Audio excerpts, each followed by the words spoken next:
Hello, hummingbirds. Thank you for joining me for yet another video here on HBN channel. I hope that you are well and I hope that you are safe. Now, in today's video, we'll be talking once again about the infamous Carlee Russell. Yes, a lot of people have been talking about the young woman who planned and executed this elaborate fake abduction on July 13th when she called to report a toddler walking along a highway in Alabama, and then she soon went missing.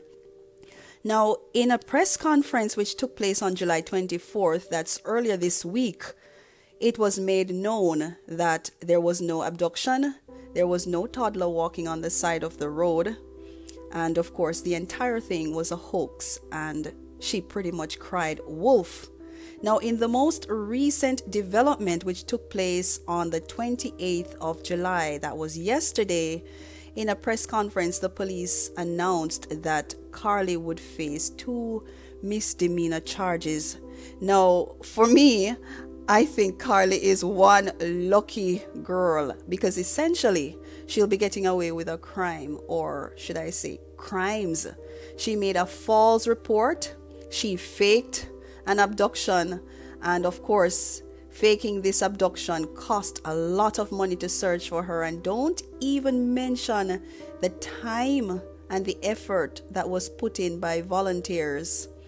So as I said, I believe that she's one lucky girl because all she's going to face is 2 misdemeanors. Now take a listen to the press conference and you'll get a clearer vision of what is happening. Good afternoon.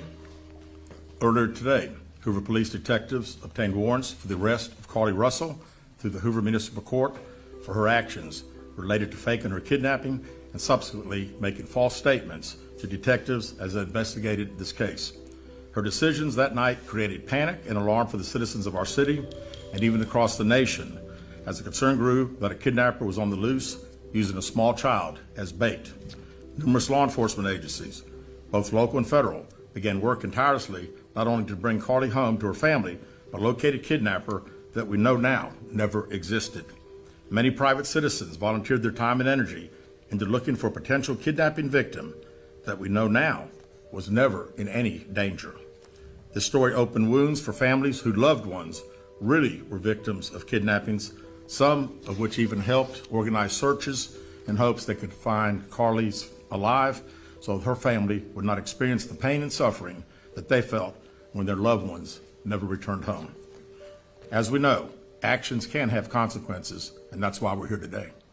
This afternoon, Carlee Russell, with the assistance of her attorney, turned herself into the Hoover City Jail, where she was arrested for the following charges: false reporting to law enforcement authorities, Class A misdemeanor, $1,000 bond; falsely reporting an incident, a Class A misdemeanor with a $1,000 bond.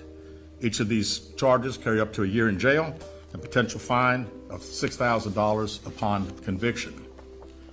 Ms. Russell was released from jail after posting bond. We initially presented this case to District Attorney Lanice Washington, who agreed to handle prosecution through district court. After consulting with the Circuit Court of Jefferson County, Bessemer Division, the case was referred back to municipal court for charging because the only applicable charges were misdemeanors. Judging from the amount of phone calls and emails that we've received from people all over the country, I know many are shocked and appalled that Ms. Russell is only being charged with 2 misdemeanors, despite all the panic and disruption her actions caused. Let me assure you, I too share the same frustration, but existing laws only allow the charges that were filed to be filed. I can tell you that I will be contacting our state legislatures on behalf of law enforcement in Montgomery and asking them to look at this law applied to these facts and urge them to add an enhancement to current legislation when somebody falsely reports kidnapping or another violent crime. Because of the attention this case has garnered, we've requested Attorney General Steve Marshall's office adopt this case, and they've agreed to do so. The Hoover Police Department wants to thank everyone that assisted us from the beginning and continues to assist us in this case as we work its way through the criminal justice system. Well, as you heard, she'll be facing 2 misdemeanors, which is pretty much a slap on the wrist, or should I say 2 slaps on the wrist. But what's more for me is that they still don't even know where she was during the time when she was absent. and or if she has or had any accomplices, I think that she should be made to release where she was, at least considering that she's only getting, as I said, a slap on the wrist. Once again, I think she's quite lucky because it could have been worse. She could have been facing many years in prison, and we still don't know what will come out of the fact that she stole from her workplace, because she was seen in surveillance camera taking toiletries like tissue, and she was also seen taking a bathrobe from her workplace, and she has been fired from said job. I really want to know if there are any charges that will come out of the theft from her workplace. We are yet to know, and it's still unfolding. I think this case is coming to its end, but it's still unfolding as we speak.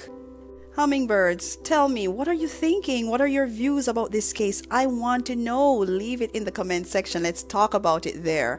And I'll end on that note. Thank you once again for joining me for yet another video on HBN channel. Don't forget to like and share the video. And also, if you have not yet subscribed, go ahead, hit the subscribe button and hit the bell as well, so that you'll be notified whenever a new video is posted. Until next time, stay safe and walk good.